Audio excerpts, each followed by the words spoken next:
azali mondimi to mokambi naza koloba église na bino wana.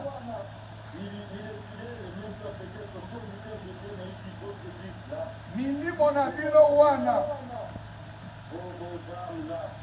Mais abosali ke ntango nyonso abelaka nkolo Yesu. Ntango ayaka na église afukamelaka na kombo na Yesu.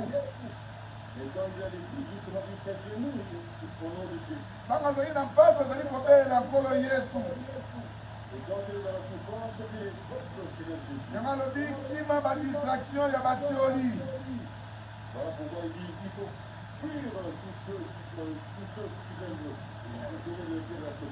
Ati ya mokili Kongo bazali lokola mai na ebale. Bazali mbonge. Bazali vague. Ba oyo bakotambolaka me bayebi position malamu te epai nini azali kotambola. Kasi bino baye bozali bongo intègre liboso na nkolo Yesu Masiya. Aye koasire bino solo pe solo. Ete kobanda le 9 août.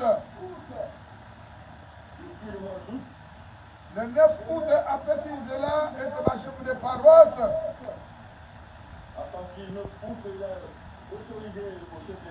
Bafungola ba paroisse bana na Nzambe bakembela mokonzi Yesu. Hosanna. Alléluia. Bafungamela Yesu. Hosanna. Na ndako na ye ya bule. Amen. Ndako na Yawe epambwama. Ndako wana soki moto azali maladi akota akobika. Amen. Soki moto akokota na kolela mpiso na ekolongwa. Amen.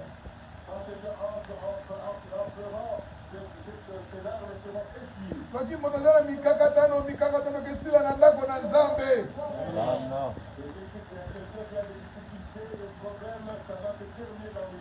Akoya na ndako na Nzambe akoyeba volonté na Nzambe. Alingaki na voyage aya koyeba volonté na Nzambe na voyage na ye.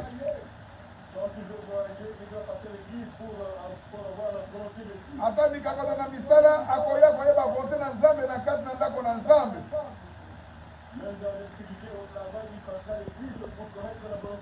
Na mokolo abengi yango delige.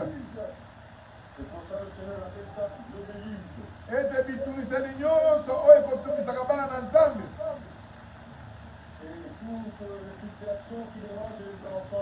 Na psaume 27 elobi ete nakokenda kotuna makambo na ndako na Nzambe.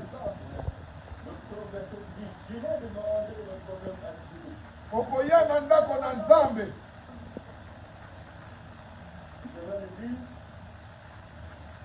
Église de la grâce de Dieu ezali ndako ya ba magicien te. Eli ndako ba féticheur te. Ndako ba marabu te. Ezali ndako na Yawe na Bibele. Oyo apesaki mwana na ye Yesu Masiya offrande. Akufaki na ekulusu. Makila na ye matangaki. Masukolaki bayenge beni. Baoyo bandimi kombo na Yesu. Soki bakobelela ye na ntango na mpasi na ntango bisengo. Nkolo Yesu akopesa bango biyano. Asengi kaka botosi. Boyenge beni ewumela. Oyoki ndenge nkolo alobi na bino na kati na nzembo. Tata Yawe alobaki na lota bima na mwasi na bana.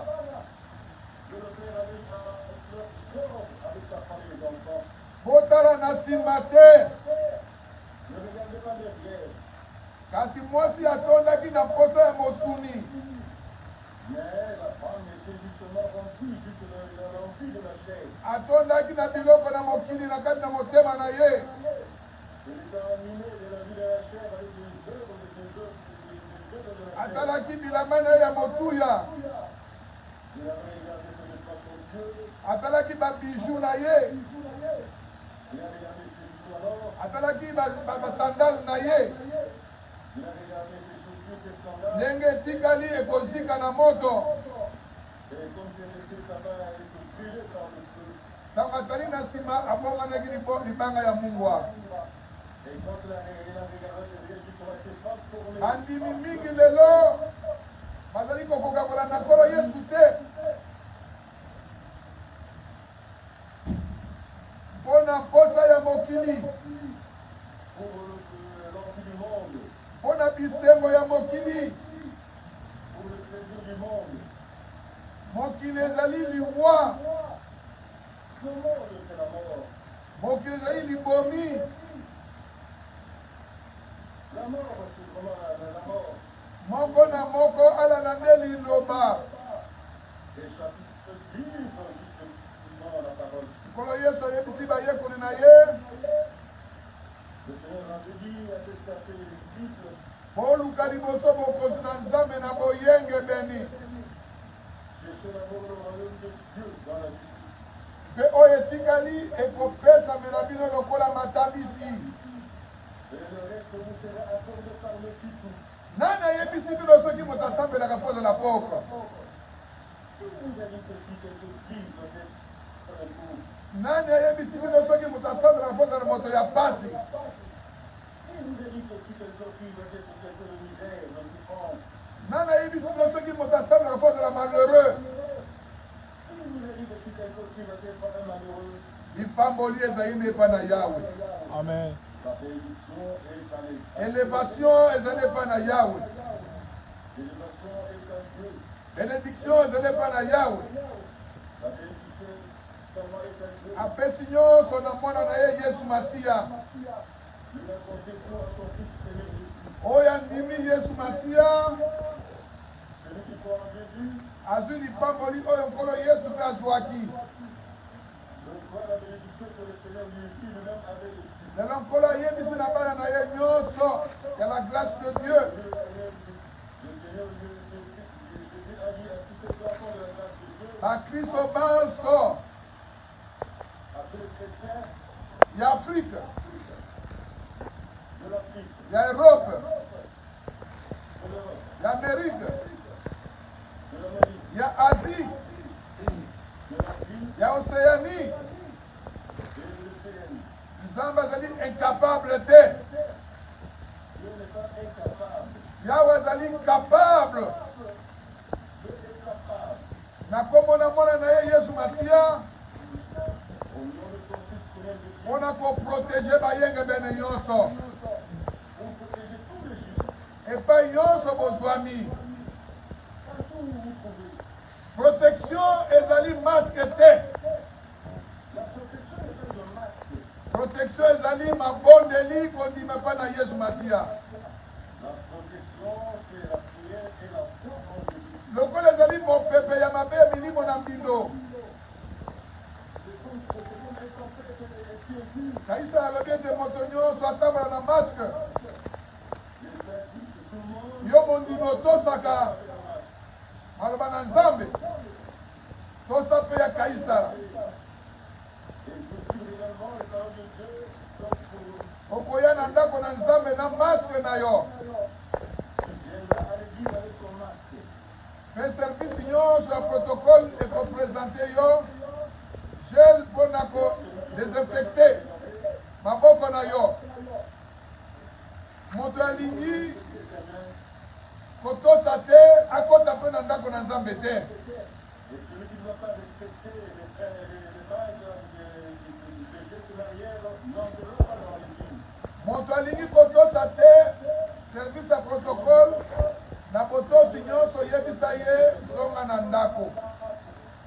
En mokolo kososola makambo yango nde koya na ndako na Nzambe. Po ete na ndako na Nzambe babenganaka moto te, kasi mibeko ezali, mibeko ya leta ezali, mibeko ya Nzambe mpe ezali. Oyo atosi mibeko na Nzambe akotosa mpe mibeko na leta. Oyo atosi mibeko na leta akotosa mpe mibeko na Nzambe.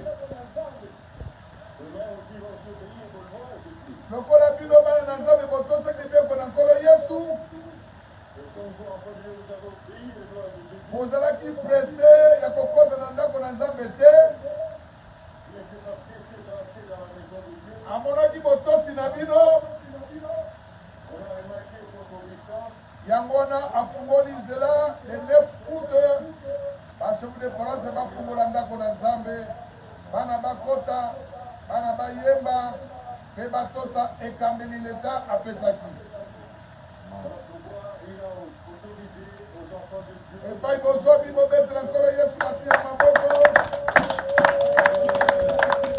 ongangela ye na mingongo na esengo.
Soki bino bokotosa maloba na Nkolo, epai nyonso bokotambola mpola aza na bino elongo.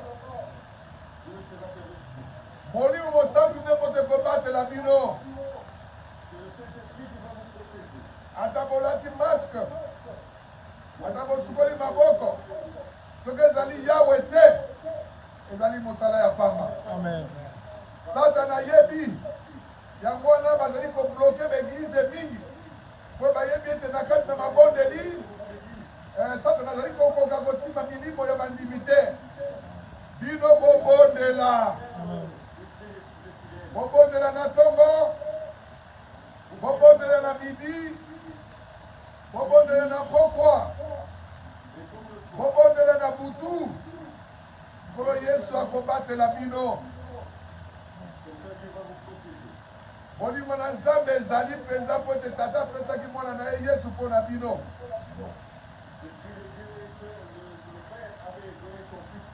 Alapaki ndai akoprotege bino, akowumela kobatela bino. Kozala na mutu makasi te soki bazali kopesa yo barekomandasyon na kati na ndako na Nzambe.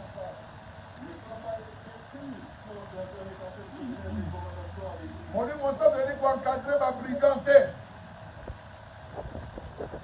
Molimo Santo ezali kolakisa bandimi nzela ya malamu, ya botosi na maloba na leta, na botosi na maloba na Nzambe.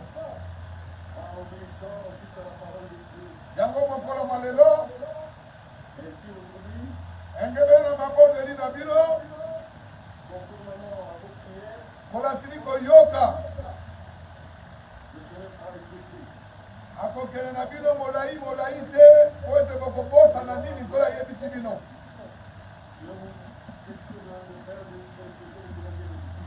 Tika bayengebeli nyonso babondela epai na Nzambe. Moko te alemba kobondela. Na la grâce de Dieu bakopesa yo singa te, bakopesa yo mai te, bakopesa yo nzete te. Kasi nkolo alakisi yo ndenge ya kobondela kobenga na Satana. Na mosapi na Nzambe Luc 11:20 apesi yo assurance na Marc 16 à 18 oyo akondima mpe kobatisa masili kobika, oyo aboyi kondima asili kobunga nzela. Molimo Mosantu ekozala akompanye na bino, epesi bino pouvoir ya kobenga na Satan na mipepe nyonso ya mabe, na bavirise nyonso ya mabe, eloko nyonso lingi kosala bondela. Okoyeta nyoka ekosola yo te soki omonaki yango te.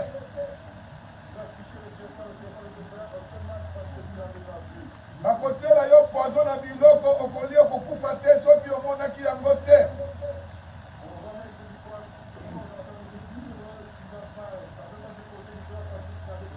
Okotiela babeli maboko bakobika na kombo na Yesu. Pouvoir wana epesami na yo mondimi nyonso.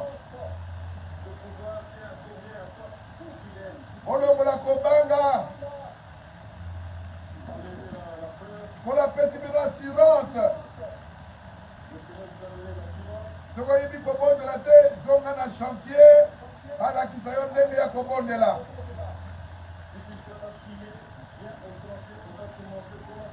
Epai nyonso yo ozali bondela. Eza na nzela mosala bondela, na nzela ya voyage bondela. Tata mwasi na bana bobondela.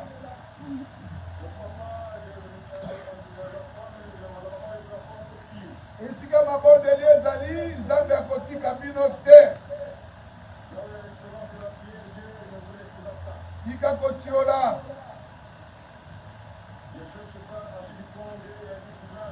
Yo tosa maloba na nkolo.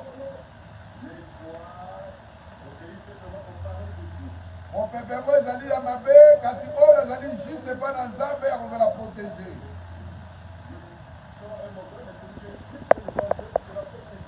Kola pesi boboto lelo bolingo na ye, ngolu na ye, na mabota nyonso na kombo na Yesu.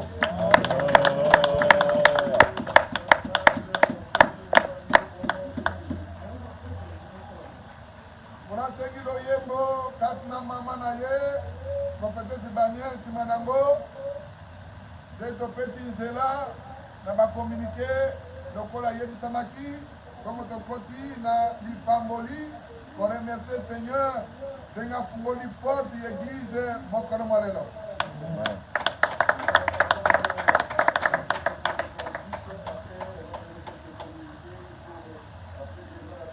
Saba ya lelo mosali na Nzambe na mama baye kokota mabondeli awa na paroisse ya Mele, bayo bayebaki te tozali na Mele.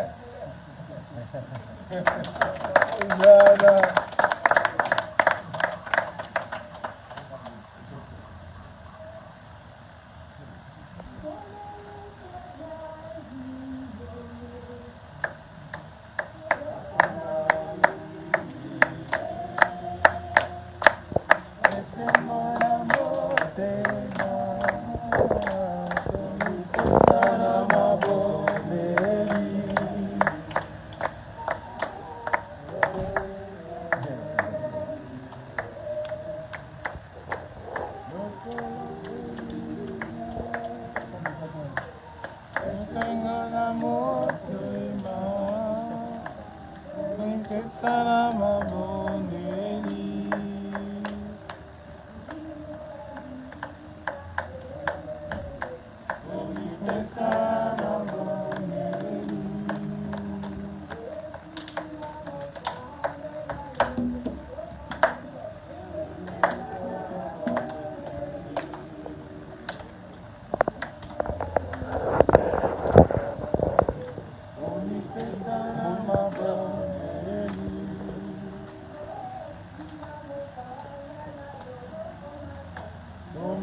Sana mabondeli.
Sengo na muli